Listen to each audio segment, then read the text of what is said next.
Two diving enthusiasts had an idea: go diving in a narrow cave. While they were swimming, a diver's potential gas cylinder tangled in a place. He tugged hard. Disaster strikes. They were completely lost in the depths of the cave. This is the terrifying cave of Eldudu. Diving incident. February 9, 2019. To Italian friends Carlo, Basso and Carlo Barbieri, ready to dive. The famous Dominican Republic, Eldudu Cave. These caves are like underwater labyrinths, deep twists and turns, filled with magnificent rock formations. Extremely challenging, so it's very popular with divers. But without rigorous training, such a dive is fraught with danger. Basso and Barbieri. Although having regular diving experience, but cave diving is a whole different field. Despite this, they are still full of confidence.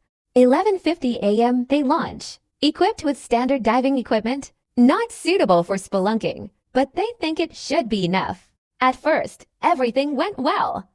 They follow the main lead rope. This is a safety rope for divers to navigate through caves. Is the only way home. In this dark underworld, no light, just endless tunnels. If you lose this rope, it's hard to get back. With deepening, the open space fades away, replaced by narrow and silent passages. And then they hit a jump spot. That's the fork in the cave, marked by the second string. Only trained divers to safely enter this area. Because the route is complicated, it's easy to get lost.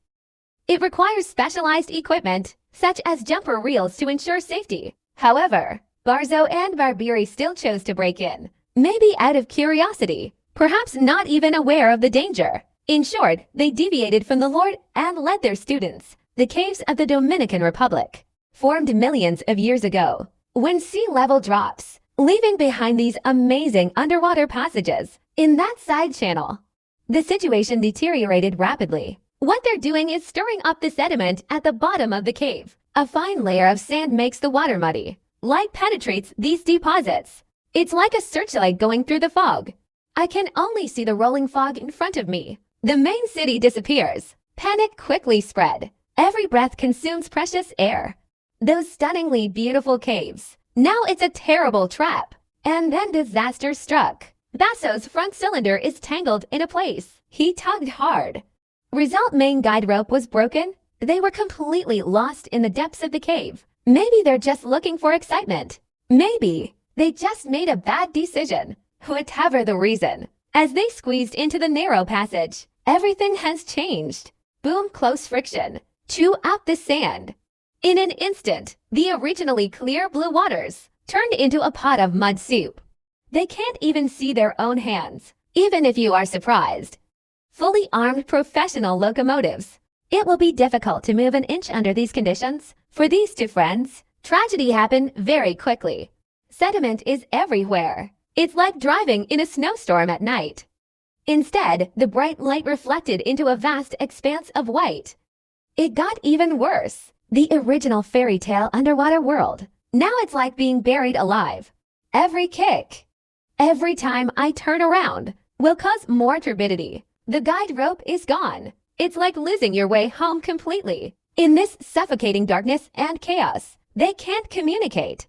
Divers rely on hand signals to communicate, but only if you can see the other person's hand. The barometer has now become a countdown timer. Every tense breath, it means a shorter life. They have no professional training. There is also no plan to deal with this situation. The once calming stillness of the cave, now it's heavy and oppressive. Only their own rapid breathing and the reverberation of bottles crashing into rocks in this soup of water. And they kept on groping their way, maybe hoping to find the safety rope again.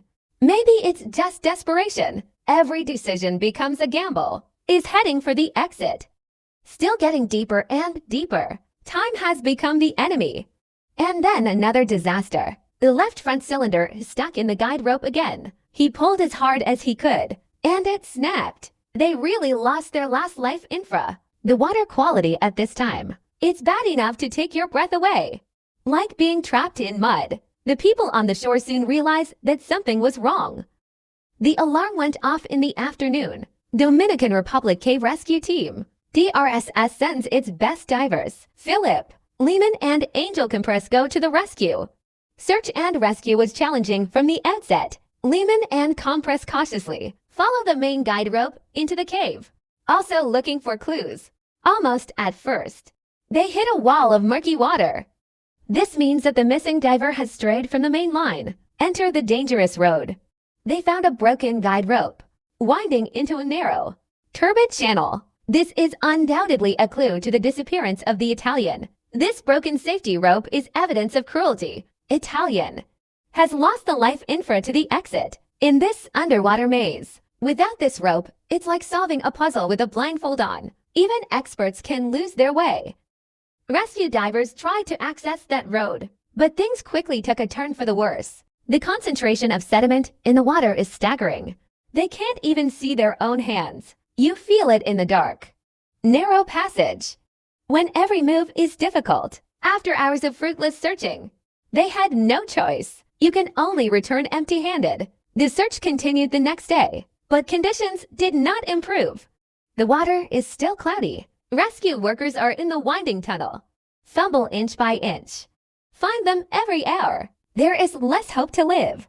Until February 12th. That's the third day after the dive. Rescue workers found Barbieri's body. His body is stuck in an almost in the impassable gap. Narrow enough for salvage teams to get close. He is well equipped. This means he didn't die because the equipment failed. But, like many unprepared money movers, running out of oxygen in a dark cloud, rescue workers realized with grief that the passage was too narrow. The sediment is too unstable. The risk of rashly recovering the body is too great.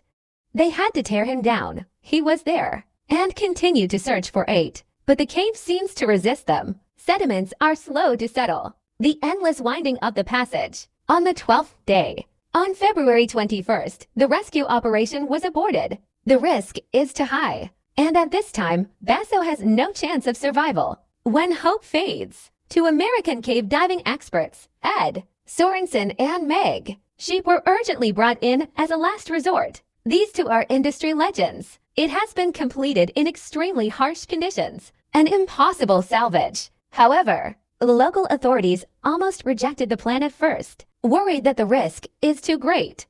After some intense negotiations, the two were eventually allowed to enter, but only 8 days to complete the task. The first priority is to retrieve Barbieri's body. They work in complete darkness, using special suspenders and a clever 4-hair system to be able to work in that narrow crevice. After 4 hours, and they managed to get Barbieri out of the water, finally brought some comfort to his family. The next day was even more challenging, looking for 8 Sorensen caves, unprecedented depth. Finally, in one, Ball was found in an extremely narrow crack. Sue's body. It's unbelievably small, almost questionable. How can an adult get stuck there? The scene tells heartbreaking images. His rear cylinder was empty, floating to the side. The front cylinder is still full and sinks below. This proves that he was in the final moments of his life, still struggling, trying to escape. They used the same technology as the day before. Patient work. After another 4 hours of difficult salvage, finally led Basil out of the cave. This became the most difficult situation in Dominica. One of the most dangerous cave salvage missions finally ended. That's the end of today's video. See you next time.